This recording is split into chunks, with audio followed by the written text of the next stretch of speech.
take ne thong wan long to just lo ken ko an lana right ka kwi pastor ka tok de pastor human being mishit ka je ke shit ka ne ideal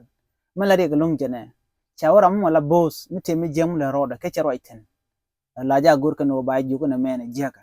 ano mi te ka mi jam nan kan content de jogo no jin mi la de ma jeka ko kan kon dial ala sher kon chika kel tanat ala kana dwal ko dong ran jogo na me jeka la de mone ka cha gwa cha ojiran mi chidit la ja gur no mo men jeka dan jerka community bi lat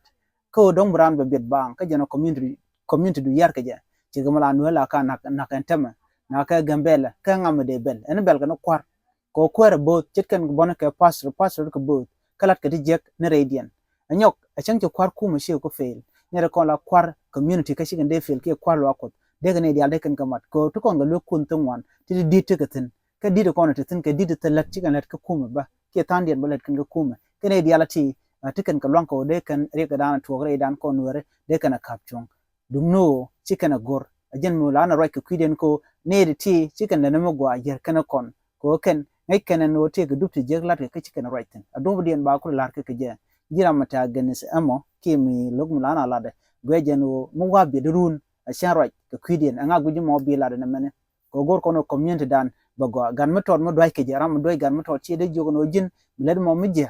okay ko ko stelar ne ajen han ajen chen gada chen jak point de en gada jene chen jak bang jene jaga je ko jen bobu liw ka duhenat anyok ba jene ko no kusne diala long jo gar man kala karwara moy ko ram jo nget te liw ba tek metal pek okay na man din jene ko no kusne diala long lo kos go gun je jira mo bi yigdir ke tigra da dien jen nan gor ko da no jere me kon jogo no ram nyur gar tor me nyur ne ka jin mu ku ne te mo te pindu ku ga yar ne de pindu to ka gat ti chet ka gat ko de te ka duop de ka ya lekeje de te gende jaga jagwa de ka chumo gwa de mi jeng de banga ka de ta ke de ka represent bo ka gwa da na de te gende de ganga je dum mala bini yen ku ina lim ni muni nga bi bri al kana mene gen goro no bora ka kwide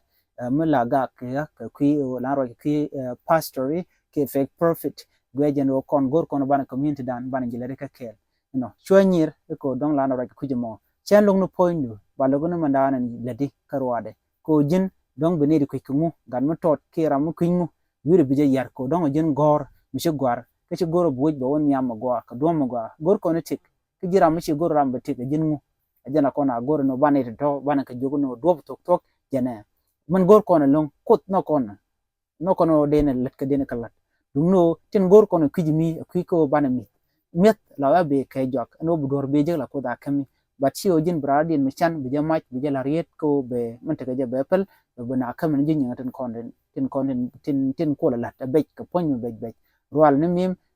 ko no tong ki pu na ka de bel to te je ki real to ya kam be ko kam jin nyu ka jin pastor ken to no be ko mon chiwo to lok man la jena waret ko da kalat ken syang ko jana na gor ko du no woje charkun kayo jen mi kana mo gode la ri mon